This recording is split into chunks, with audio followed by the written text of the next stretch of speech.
भगवान ऋषभ देव जी अपने ज्येष्ठ पुत्र श्री भरत जी महाराज को चक्रवर्ती सम्राट पर अभिषिक्त करके आप परमहंसों की चर्या को आचरण करके दिखा रहे हैं। समस्त कपड़े उतार दिए, नग्न हो गए, बाल बिखेर लिए, जडांद मूक बधिर पिशाचोन्मादक वदवधूत भेषो विभास्यमाणोऽपि जनानां गृहीत मौन व्रतस्तूष्णीं बभूव। जड़, अंधे, बहरे, गूंगे, पिशाच और पागलों की तरह हो गए और अब अपने नगर से बाहर निकल पड़े। दिगंबर, कोई वस्त्र नहीं, बाल बिखेर लिया, मानो कोई जड़ हो, अंधा हो, बहरा हो, गूंगा हो, पिशाचवत, पागलवत अपने अवधूत वृत्ति। तत्र तत्र पुरग्रामा करखेट वाट खरवट शिविर व्रज घोष सार्थ गिरिवनाश्रमादि स्वनुपथ मविन चरापसदै परिभूय मानो मक्षिकाभिरिव वन गजस्तर्जना दादन मेह नष्ठी वनाग्रवस कृद्रजहा प्रक्षेप पूतिवात दुरुक्तैस् तद विगणेन निवासत संस्थान एतस्मिन्। जब वो निकलते तो लोग उनको पागल समझ करके कोई ईंट मारता, कोई पेशाब कर देता, दुरुक्तई कोई गाली देता, कोई थूक देता, कोई ढेला मारता, कोई बिष्ठा, कोई पकड़ करके उनको उनके मुख के सामने अधोवायु छोड़ता। ये तिरस्कार कौन है? ये भगवान ऋषभ देव। ऐसा अवधूतों की स्थिति होती है, उस अवधूत परमहंस स्थिति का आचरण करके दिखा रहे। ये जो विरक्त हो करके मौन आश्रय लेकर के विचरण करते हैं, उनको ये प्रसाद जरूर मिलता है। अपने लोगों को मिला है प्रसाद। ये गाली मिलना, मार पिटाई मिलना, धक्का मारना, नाना प्रकार के कटु वचन कहना, कई दिन भूखे रहना, नाना प्रकार के क्लेश ये मिलते हैं। जरा भी इन बातों पर ध्यान ना देते हुए, ये शरीर असत्य है, जितनी चेष्टाएं हैं ये सब भ्रम है, किंचन मात्र शरीर में अहमता ममता नहीं। बस यही सूत्र काम करता है। भगवत प्राप्ति की योग्यता तभी आती है जब ऐसे अपमान हो, जब कुम्हार अपनी मटकी को सूर्य के ताप से तपा करके और आवे में जला करके पक्का करके बाजार में रखते ना, सिक्के से बजाई जाती है। अगर भन्न भन्न बोलने लगे तो समझ लो कहीं छेद है, कहीं एकदम टनाटन एकदम। तो इसमें बोल नहीं निकलते तो टनाटन। अगर भन भनाया तो अभी कीमत वाला नहीं है। इस मार्ग के पथिक को ठोका बजाया जाए तो भन बनाना नहीं चाहिए, चुप मौन। अगर भन बनाया तो कीमत नहीं लगेगी। क्या चाहिए भगवान? उसको कौन सब मोक्ष चाहिए? सायुज्य, सारूप्य, सारिष्ट, सामीप्य, एकत्व। क्या चाहिए? कोई धूल फेंकता, कोई लघुशंका कर देता, कोई थूकता, कोई मारता, कोई खोटी खरी सुनाता। ये सब भ्रम है। उस समय विचार, ये परमहंसचर्या है। ये सब भ्रम है। अहमता ममता शरीर में है नहीं, ये सब भ्रम है, ये सत्य नहीं है। खास बात यही है, अपने परमात्म स्वरूप में स्थित अखंड चित्तवृत्ति, ब्रह्माकार।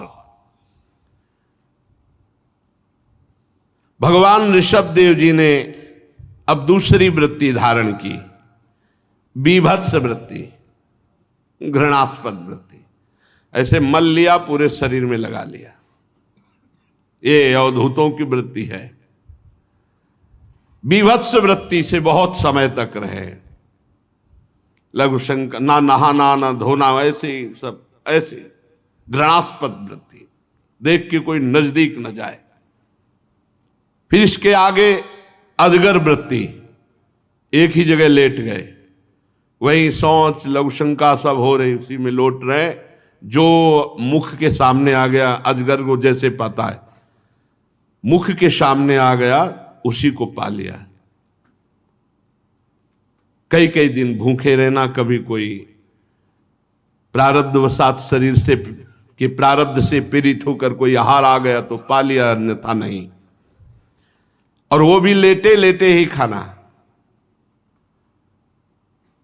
वही मलमूत्र का त्याग करना, उसी के ऊपर लौटना, लेटे लेटे ही खाना। ये शरीर से ऊपर उठे हुए महापुरुषों की वृत्ति। ऐसे भी महापुरुष के दर्शन हुए, ऐसे भी ठीक ठाकुर जी सामने मंदिर है, उनको बोध ही नहीं। एक यज्ञोपवीत, नीचे वस्त्र, थोड़ा सा बच्चे मन आया तो वस्त्र हटा दिया, फिर वो बांध लिए, वही सामने हो रहे हैं, बिल्कुल शुद्ध नहीं। शौच ऐसे बैठ के हो रहे जैसे खेत में सामने, बाल्टी में पानी रखा था, ऐसे ऊपर ऊपर से ऐसे डाल लिया। ओ क्या स्थिति, हर समय भगवदाकार स्थिति, एक सेकंड के लिए भी कहीं दे स्थित, हजारों मच्छर पूरे शरीर में, कोई मतलब, तेजो में मुख कांति, हर समय वो भक्ति से अवधूत अवस्था को प्राप्त महापुरुष, हर समय नाम उनकी जिह्वा से निकला, हर समय बीच बीच में चीख पड़ते थे, इंद्र नीलमणि नीलमणि, प्रभु की तरफ चीख पड़ते थे। 3-4 दिन रहे, 3-4 दिन रहे।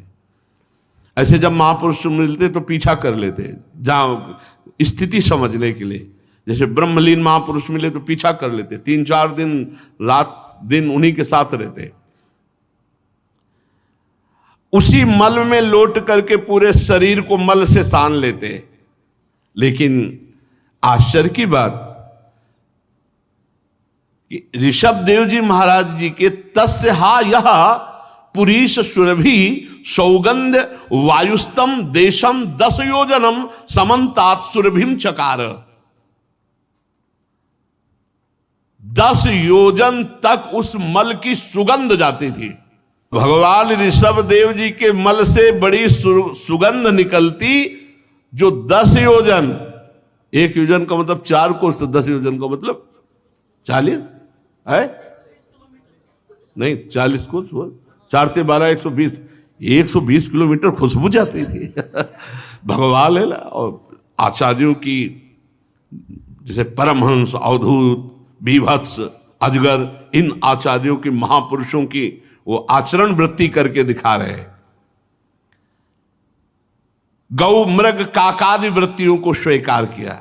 जैसे काफी समय तक धर्म सम्राट करपात्री जी ने केवल हाथ से ही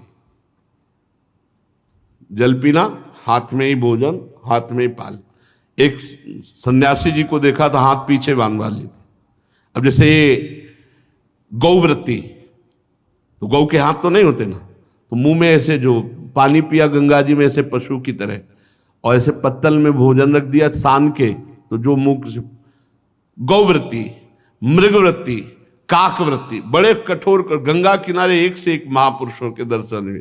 जब ये लगता कि हम ऐसे घूम रहे तपस्या में जीवन, तो जब उनकी तपस्याएं देखते थे लगता कुछ नहीं है, हम जवान हैं, ये वयोवृद्ध हैं, कितनी कठोर तपस्या। तब और वैराग्य बढ़ता।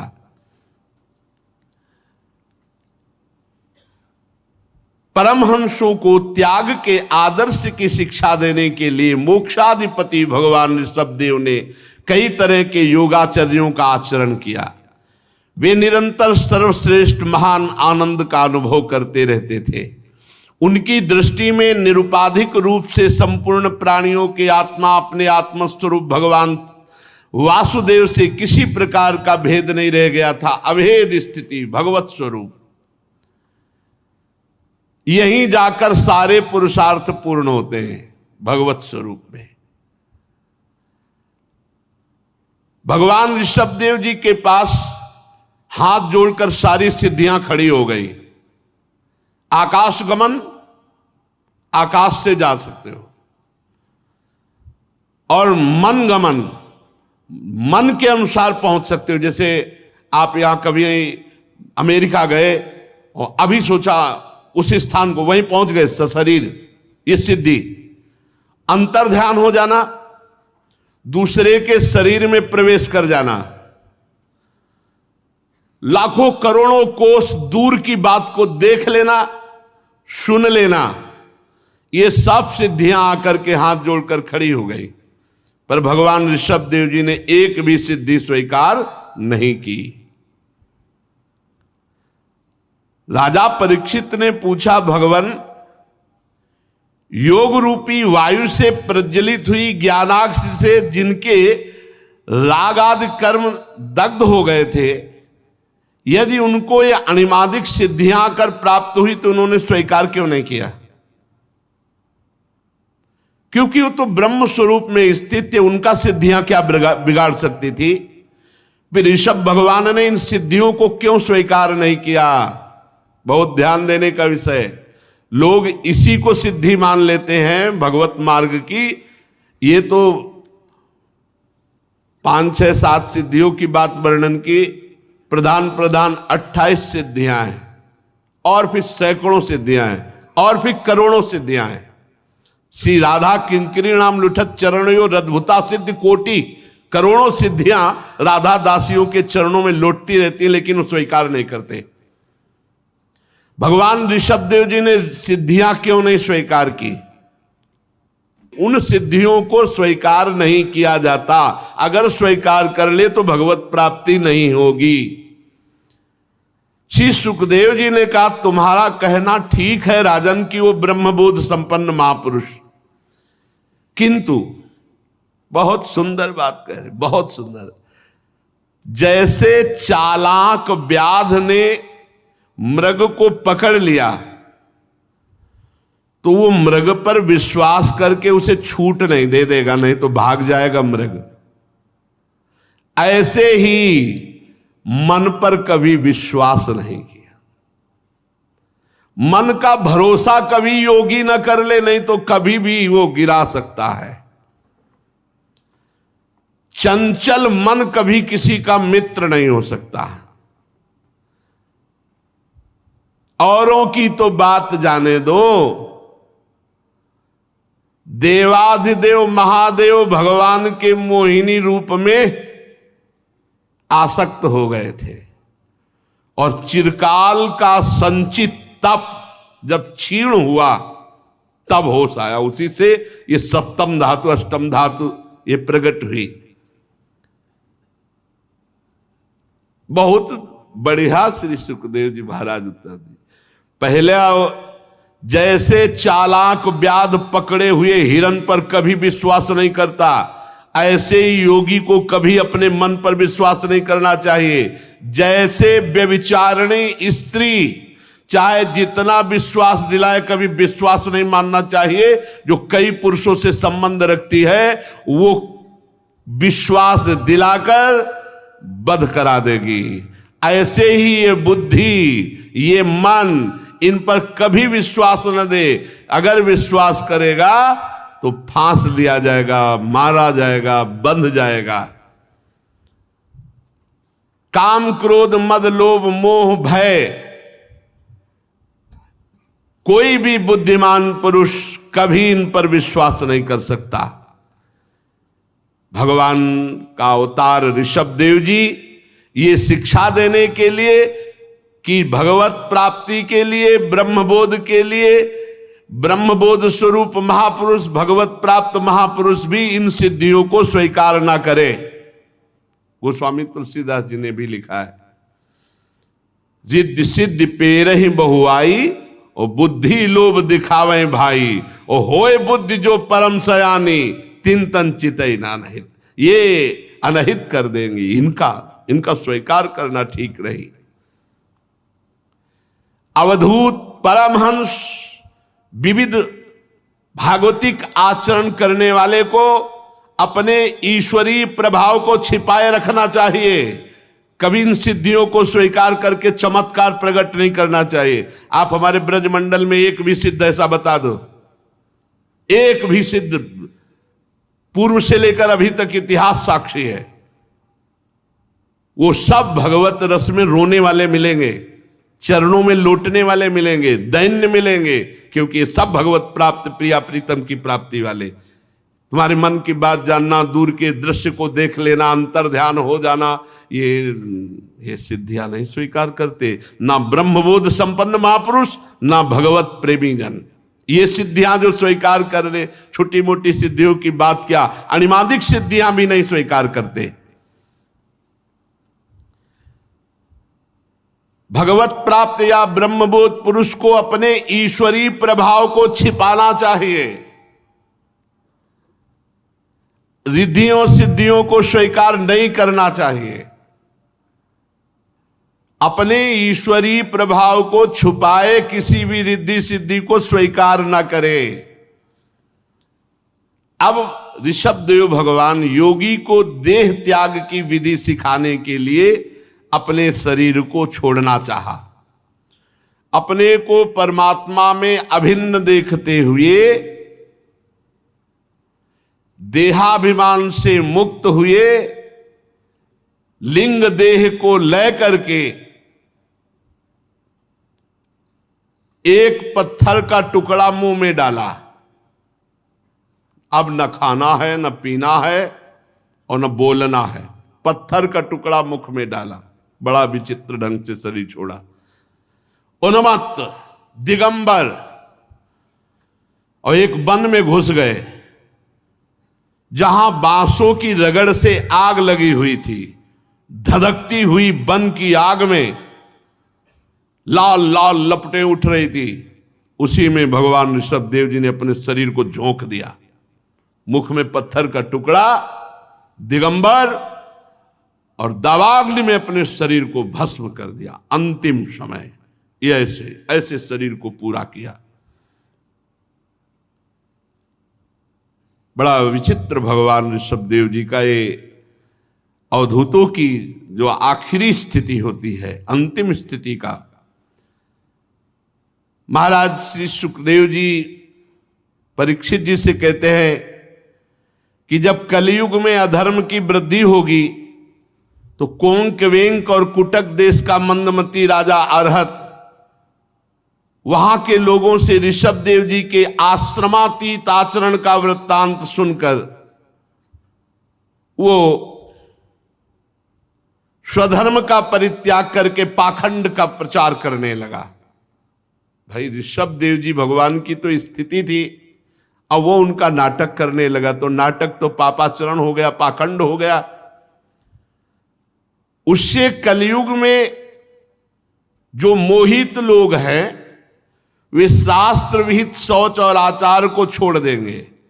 अधर्म बहुल कलयुग में बुद्धिहीन हो जाने के कारण स्नान न करना, आचमन न करना, जूठे मुंह रहना, अशुद्ध रहना, भगवान के भाव का तिरस्कार करना, श्री विग्रह की पूजा आदि का, पाखंड धर्मों को मानने वाले लोग मनमानी ढंग से आचरण करने लगेंगे। वो भगवान की और ब्रह्म ऋषियों की निंदा करने वाले होंगे। इसी से अवैदिक स्वेच्छागत प्रवृत्ति में अंध परंपरा से विश्वास रखने वाले लोगों की बहुतायत हो जाएगी और ये सब नरक को प्राप्त होंगे, घोर नरक में गिरेंगे। स्वयमेव प्रपतंती मत्स्यंधे, ये बुद्धि के अंधे जन शास्त्र विरुद्ध आचरण करके नरक में पड़ेंगे। कलयुग का प्रभाव, जूठे मुंह नहीं रहना चाहिए, कभी भी आचमन करके पवित्र रहना चाहिए, नहीं तो बुद्धि भ्रष्ट हो जाएगी। कल किसी ने प्रश्न किया था एकांतिक में कलयुग का, कहां कलयुग है? आप कभी शराब मत पीजिए, पर स्त्री गमन मत कीजिए, पर पुरुष गमन मत कीजिए, आप कभी किसी की चोरी मत कीजिए, आप मांस मत खाइए, आप झूठ मत बोलिए, आप पवित्र रहिए। कलयुग समयुग आन नहीं, जो नर कर विश्वास। कलयुग के समान कौन सा युग है? जय हो कलयुग की। ऐसा महान युग है जो 10-10 हजार वर्ष तपस्या करने से वो 24 घंटे नाम कीर्तन से प्राप्त हो जाए। वैसे तो त्रिकाल स्नान का आदेश है शास्त्र में, पर 2 बार स्नान तो करना चाहिए। 3 बार स्नान गुरु कृपा से पूरा जीवन होता जा रहा है। 3 बार स्नान। यहां इस समय जल्दी हो जाता है, गंगा किनारे एक 9 बजे होता था और एक 3 और 4 के बीच में होता था। 3 बार स्नान पूरा जीवन होता जा रहा है, तो 2 बार तो स्नान करना चाहिए। वैसे त्रिकाल स्नान करना, इससे बहुत, आप देखो जितना शरीर पवित्र रखोगे उतने आपके विचार पवित्र होंगे। कभी मुख जूठा नहीं रखना चाहिए। अगर आपने कुछ खाया है तो कुल्ला कीजिए, 3 बार आचमन कीजिए, राधा वल्लभ श्री हरिवंश, राधा वल्लभ श्री हरिवंश, राधा वल्लभ श्री हरिवंश। कपड़े अशुद्ध नहीं होने चाहिए। अब जो जिसमें शौच हुए हो उसी में बैठ के लोग शंका हो रहे हो तुम्हारे सारे कपड़े अशुद्ध हो गए कि नहीं हो गए। अब उसी में रसोई जाओगे, पूरा रसोई अशुद्ध, सब अशुद्ध। पवित्रता भगवान की तरफ ले जाती है, अपवित्रता भोगों की तरफ ले जाती है। लोग कलयुग में प्राय ऐसे ही होंगे। भगवान का ये अवतार मोक्ष मार्ग की शिक्षा देने वाले परमहंसों के लिए हुआ। अहो, जन्म रहित भगवान ऋषभदेव के मार्ग पर कोई दूसरा योगी मन से भी कैसे चल सकता है? क्योंकि योगी लोग जिन योग सिद्धियों के लिए लालायित होकर निरंतर प्रयत्न करते रहते हैं, सब सिद्धियां भगवान के ऋषभदेव जी के पास आई, एक भी सिद्धि स्वीकार नहीं की। संपूर्ण वेद लोक देवता ब्राह्मण और गौओं के परम गुरु भगवान ऋषभदेव जी का यह पावन चरित्र मैंने तुम्हें सुनाया। हे राजन, जो मनुष्य भगवान ऋषभदेव जी का यह चरित्र सुनेगा उसके पाप नष्ट हो जाएंगे। जो एकाग्र चित्त से श्रद्धा पूर्वक इसे सुनाएगा या सुनेगा, उसकी भगवान श्री कृष्ण वासुदेव में अनन्य भक्ति हो जाएगी। संसार में तरह तरह के पाप होते रहते हैं, सांसारिक तापों से जीव तप रहे हैं। धन्य है वो जो भगवान की कथा रूपी सरिता में गोते लगाते रहते हैं, उनके पाप ताप सब नष्ट हो जाते हैं। भगवान श्री कृष्ण पांडव लोगों के यदुवंशियों के रक्षक गुरु इष्ट देव सुहृद कुलपति थे। यहां तक कि अपने भक्तों के कभी कभी आज्ञाकारी सेवक भी बन जाते थे। भगवान अपने भक्तों के कार्य करने के लिए दास भी बन जाते हैं, भक्तों के दास बन जाते हैं। तो जब कोई भगवान की आराधना करता है तो भगवान भोग दे देते हैं, रिद्धियां सिद्धियां दे देते हैं, यहां तक कि मोक्ष दे देते हैं, पर अपना प्रेम नहीं देते। प्रेम बड़ा कठिन है, भगवत प्रेम। जो निरंतर विषय भोगों की अभिलाषा में चिरकाल तक बेसुध हुए भोगों में लगे हुए हैं, करुणावश भगवत प्रेमी महात्मा जन उन्हें भगवान की कथाएं सुनाकर उनको निर्विषय करते हैं, भगवत मार्ग में लगाते हैं। समस्त तृष्णाओं के नाश करने वाले ऐसे श्री भगवान को हम नमस्कार करते हैं। भगवान ऋषभदेव जी दावानल में अपने शरीर को भस्म कर दिया। इधर चक्रवर्ती सम्राट पद पर भगवान ऋषभदेव जी के बड़े पुत्र महाराज भरत जी विराजमान थे। भगवान ऋषभदेव ने अपने संकल्प मात्र से उन्हें पृथ्वी की रक्षा करने के लिए सामर्थ्य देकर राजा पद पर विराजमान किया। महाराज भरत जी का विश्वरूप की कन्या पंचजनी से विवाह हुआ। पंचजनी के गर्भ से उनके सुमति, राष्ट्रभृत, सुदर्शन, आवरण और धूम्रकेतु नाम के 5 पुत्र हुए, जो भरत जी के समान ही थे।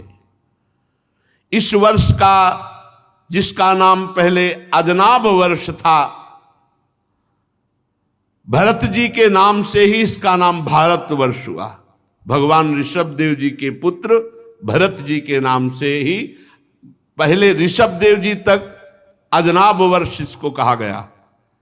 भरत जी जब राजा बने तो उनके नाम से इस देश का नाम भारत वर्ष हुआ, श्रीमद् भागवत के अनुसार।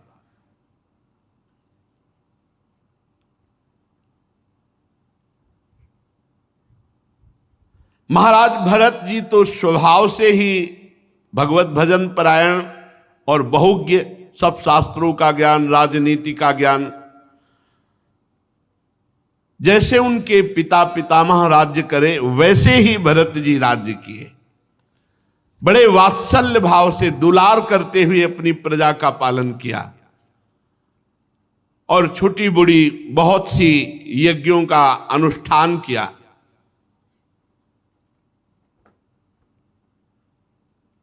जब तन्मय होकर के भगवान के लिए यज्ञ करते तो उनके भाव में हर समय श्रीवत्स कौस्तुभ माला चक्र शंख और गदा धारण किए हुए भगवान का भाव निरंतर बना रहता, मानो सामने भगवान विराजमान। ऐसे भाव से युक्त होकर के यज्ञ करते। दिनों दिन इनकी वेग पूर्वक उत्कृष्ट भक्ति बढ़ने लगी। 1 करोड़ वर्ष तक स्वस्थ रह करके राज्य शासन किया, 1 करोड़ वर्ष तक। अब मन में राज्य से उदासीनता बढ़ी, अब भगवान का भजन करें। वैसे तो यज्ञ आदि के द्वारा सब अपने जो पुत्र थे उनको यथा योग्य राज्य संपत्ति दे दी और आप निकल पड़े राजमहल से। पुलहाश्रम हरिहर क्षेत्र में आकर के भजन करने का दृढ़ निश्चय किया। वहां चक्र नदी है, गंडकी नदी, जिनमें शालिग्राम भगवान प्रकट होते हैं। ऊपर नीचे चक्र का चिन्ह होता है। बहुत ही पवित्र नदी गंडकी नदी। बड़े बड़े ऋषियों के आश्रम। उसी पुलहाश्रम में एकांत में अकेले रह करके वो भगवान का चिंतन करने लगे भरत जी महाराज। जंगली पत्र पुष्प तुलसी दल जल और कंदमूल फल से भगवान की आराधना करते। अब तो भजन में इतना आनंद प्राप्त होने लगा कि सारी अभिलाषाएं, सारी स्मृति जाती रही। मैं राजा था, राजपाट ये सब जाता रहा, सारी अभिलाषाएं जाती रही। एकमात्र भगवान की परिचर्या और उसमें डूब गए। तैथ मविरत पुरुष परिचर्या भगवती प्रवर्धमानानुराग भरद्रुत हृदय शैथिल्य प्रहर्ष वेगे नात्मन्युद्भिद्यमान रोम पुलक कुलक औत्कंठ्य प्रवत्त प्रणय वाष्प निरुद्धावलोकन नयन एवं निज रमणारुण चरणार विंदानुध्यान परिचित भक्ति योगे ने परिलुप्त परमह्लाद गंभीर हृदय ह्लाद। भगवान का चिंतन करते करते रोमांच हो गया, आंखों से अश्रु बह रहे, हृदय द्रवीभूत हो गया, दृष्टि स्तब्ध रुक गई। भगवान के श्री चरणों के ध्यान में ऐसी स्थिति भरत जी की, शरीर रोमांचित, आंखों से अश्रु बह रहे, एक काकार वृत्ति। देख लो माया कहां से घसीटती है। परमानंद की बाढ़, हृदय डूब रहा है। अब ये भी स्मरण नहीं कि भगवान की पूजा करनी, भगवान की स्मृति में डूबे हुए। इस प्रकार रोज गंडकी नदी में स्नान करना, शरीर पर कृष्ण मृग चर्म धारण करना और त्रिकाल 3 काल स्नान करना। 3 काल बहुत महिमा है। ऐसा नहीं है कि स्नान आदि व्यर्थ है, बहुत इसकी महिमा है। बड़ा पवित्र हृदय होता है, भगवत भजन में बहुत सहयोगी है। त्रिकाल स्नान करते, ये जरूरी है, बहुत जरूरी है ब्रह्मचर्य के लिए, हृदय पवित्र के लिए, भजन की गर्मी को शांत करने के लिए। त्रिकाल स्नान के कारण उनके जो केश हैं वो जटाओं में परिणित हो गए। वो सूर्य मंडल में सूर्य संबंधी ऋचाओं द्वारा ज्योतिर्मय परम पुरुष भगवान श्री हरि की आराधना करते हुए इस प्रकार कहते, हे भगवान सूर्य, कर्म फलदायक तेज आपका प्रकट से परे है, संकल्प द्वारा इस जगत की उत्पत्ति की है, अंतर्यामी रूप से इसमें प्रविष्ट होकर चित्त शक्ति द्वारा विषय लोलुप जीवों की रक्षा करते हो। हम उसी बुद्धि प्रवर्तक तेज की शरण में हैं। भरत जी महाराज त्रिकाल स्नान करते तो एक दिन स्नान करने के लिए गए, स्नान किया और नदी में हृदय तक खड़े होकर, छाती तक 3 मुहूर्त तक धारा में खड़े होकर जप करते। इसका विशेष प्रभाव होता है धारा में खड़े होकर जप करना। अब इतने गंगा जल में खड़े, झम झम गंगा जी की ऐसी धाराएं आवाज होती, कभी कछुआ ऐसे नोच लेता, फिर हिम्मत धीरे धीरे हिम्मत बनती। आप खड़े भी नहीं हो सकते, रात्रि के 4 बजे अंधकार, आप खड़े भी नहीं हो सकते, क्योंकि वहां मुर्दा भी बह रहे हैं, वहां कछुआ भी है, वहां जीव जंतुर भी है। ऐसे हिम्मत, बहुत हिम्मत की जरूरत है खड़े होकर गंगा जी में। यहां तक तो 3 मुहूर्त तक धारा में खड़े होकर भजन करते। इसी समय एक हरनी प्यास से व्याकुल हो जल पीने के लिए आई और वो गर्भवती थी। नदी के तीर पर जहां धारा में खड़े जप कर रहे थे वहीं वो पीछे से जल पीने आई। अभी वो जल पी ही रही थी, बहुत भयंकर सिंह की दहाड़ सुनाई दी। और वो डरपोक स्वभाव भी होता है, और हरनी वो डर गई। और वो भीषण शब्द ऐसा लगा कि उसको लगा कि मेरे पीछे ही सिंह है। बड़ी ऊंची छलांग होती हिरन की। अब उसे लगा मेरे प्राणों पर बन आई, तो एकदम किनारे से ही छलांग मारी कि धारा को, गंडकी नदी की पार कर जाए। अब वो जो छलांग मारने की प्रक्रिया थी, उससे गर्भ योनि द्वार से निकल करके जल की धारा में गिरा। अब वो मृगी गर्भवती थी तो छलांग मार के पार तो नहीं जा पाई, वो भी गिर गई, डरी हुई थी, वहीं मर गई। अब ये दृश्य भरत जी जप करते हुए देख रहे थे।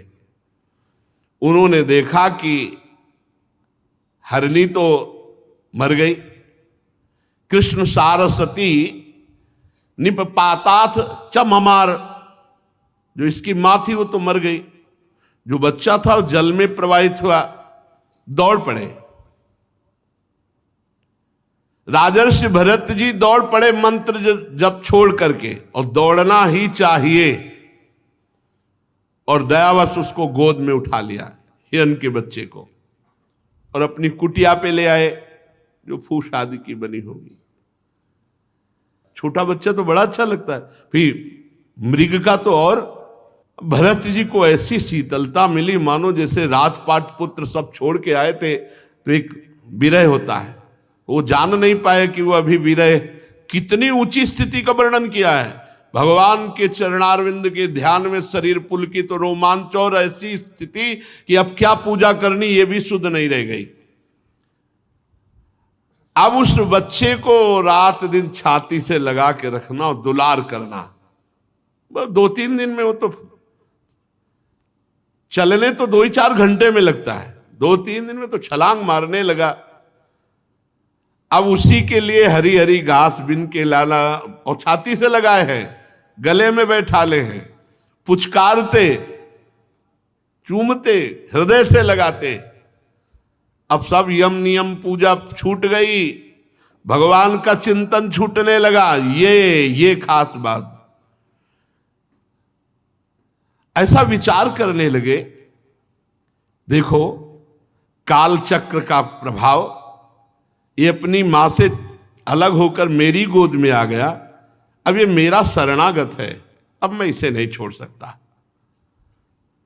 क्योंकि मैं ही इसका माता पिता भाई बंधु हूं, मैं ही इसका संगी हूं, मेरे सिवाय इस जगत में इसका कोई है नहीं। और ये भी मुझ पे बहुत विश्वास करता है, और वो भी छोटा बच्चा तो अपने छोटे छोटे सी गोल से ऐसे करता, भरत जी के कांधे पे प्रेम है।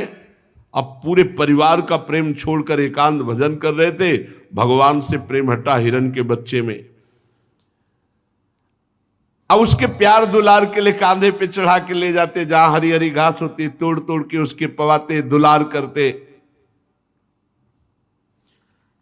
हरिण के बच्चे में ऐसी आसक्ति हो गई कि उठते बैठते सोते टहलते भोजन करते, जो भी हर समय उसी को पास रखना, गोदी में बैठा ले रहना, दुलार करना। अब उनका जो भी भाव था वो पूरा हिरण में लग गया, और एक भय सता गया, कहीं मैंने छोड़ दिया भेड़िया खा गया तो, कहीं व्याघ्र खा गया तो मुझे तो बड़ा दोष लगेगा कि शरणागत का त्याग कर दिया।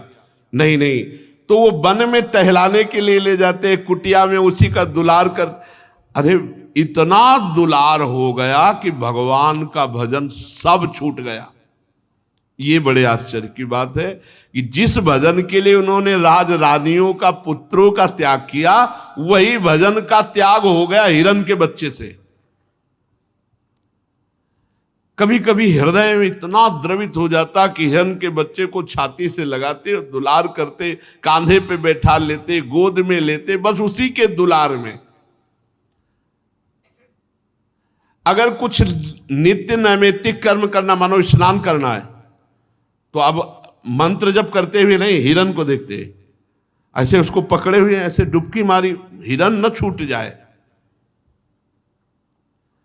और जब स्नान करके निकलते तो उसको कहते, बेटा तेरा मंगल हो, तेरा सर्वत्र कल्याण।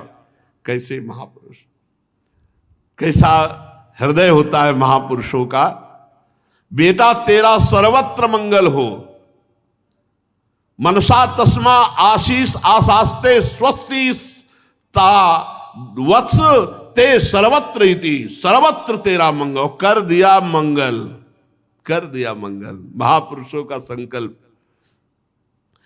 अगर वो कहीं फुदक कर इधर उधर हो जाता तो ऐसे वियोग में हो जाते, उनका चित्त युग्निन हो जाता, व्याकुल हो जाते, रुदन करने लगते, कहां गया मैं, मतलब हिरण शावक, मतलब विकल होकर कहने लगते कि हे भगवान, मेरे उस हिरण के बच्चे की रक्षा करना, क्या मैं हरी हरी दूब फिर अब खवा पाऊंगा उसे?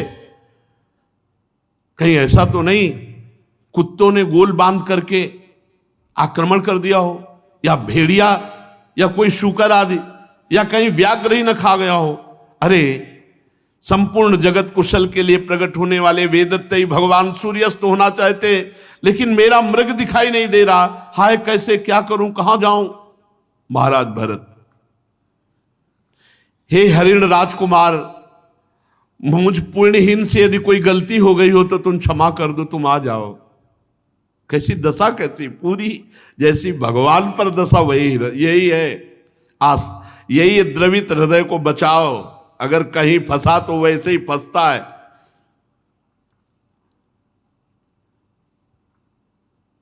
जब कभी मैं प्रणय कोप से खेल में झूठ मूठ समाधि करता भाव, तो अपने छोटे छोटे जल बिंदुओं के समान कोमल कोमल नन्हे सींगों से जब मेरे ऊपर ऐसे खुजलाता, कितना सुख मिलता। कब मिलेगा वो हिरण शावक? कैसा उसका उछलना है, कैसा भयचकित होकर हमारी तरफ देखना है। एक एक चेष्टा हिरण की याद कर रहे भगवान की नहीं। कैसे उसके नेत्र जब वो भयभीत होता तो कैसा हमारी तरफ देखता। ढूंढने निकले तो उसके खुर के चिन्ह देखे, बोले अहो तपस्विनी धरती तुम्हारे सौभाग्य। ये देखो आसक्त चित्त, तुमने कौन सा महान तप किया कि उस हिरण शावक के छोटे छोटे खुर के चिन्ह तुम में विराजमान है। मैं बड़ा व्याकुल हूं, मेरा हिरण राजकुमार किधर चला गया। जैसे किसी गरीब की संपत्ति खो जाए और वो ढूंढे, ऐसे मैं ढूंढ रहा हूं। चंद्रमा की तरफ देखा तो मृग का चिन्ह दिखाई देता है। अहो माता सिंह के भय से मर गई, आज क्या चंद्रदेव मेरे मृग शिशु को अपने में छुपा लिए। चंद्रमा में भी मृग शिशु। हे अनाथ वत्सल दीन वत्सल भगवान नक्षत्रनाथ चंद्रमा, कि आप मेरे मृग श्रावक की रक्षा कर रहे हैं।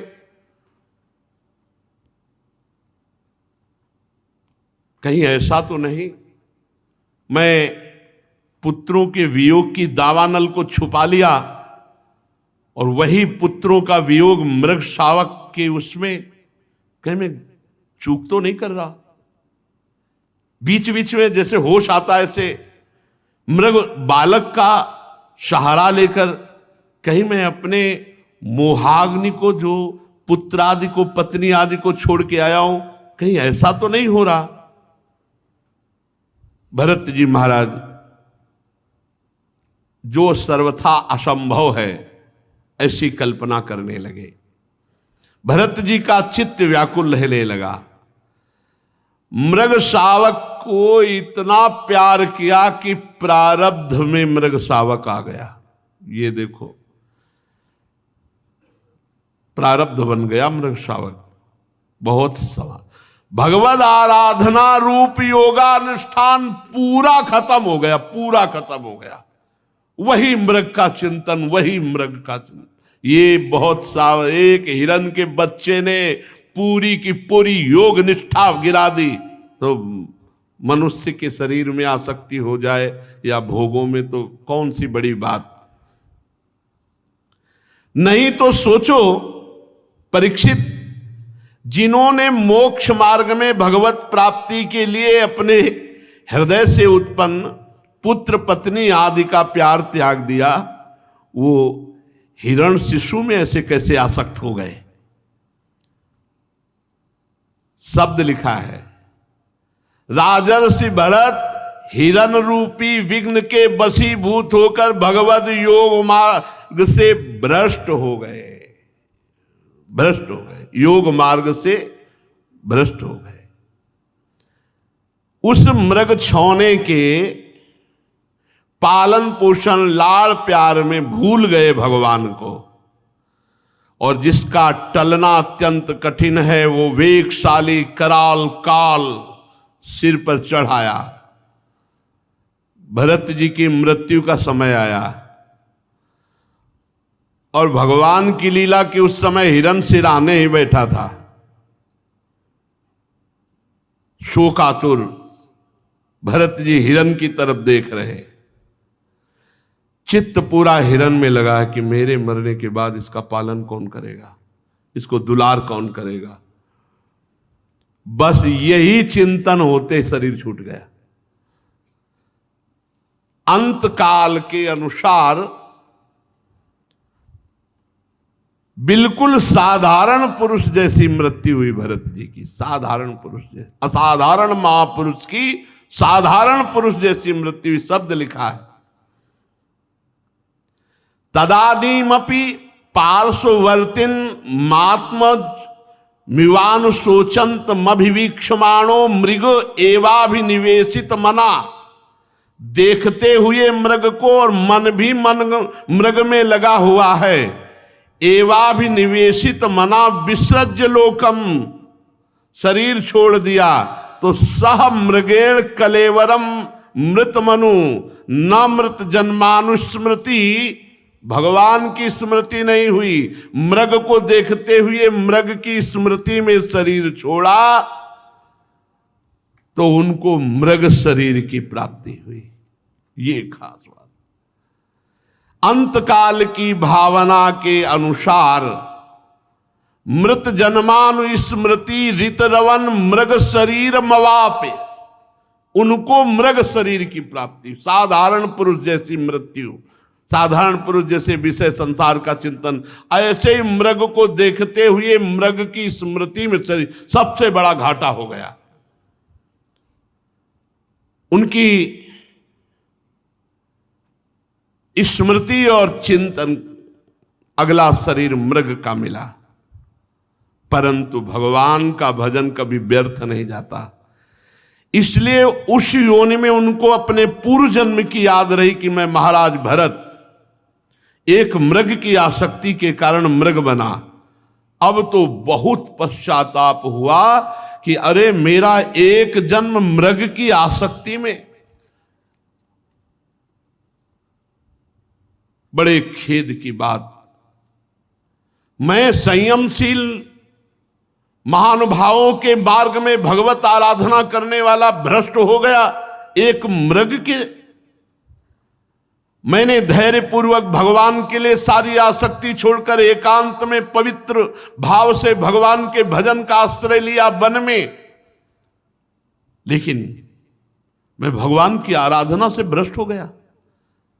मैं एक नन्हे से हरिण शिशु के पीछे अपने भगवान को भूल गया, लक्ष्य से च्युत हो गया।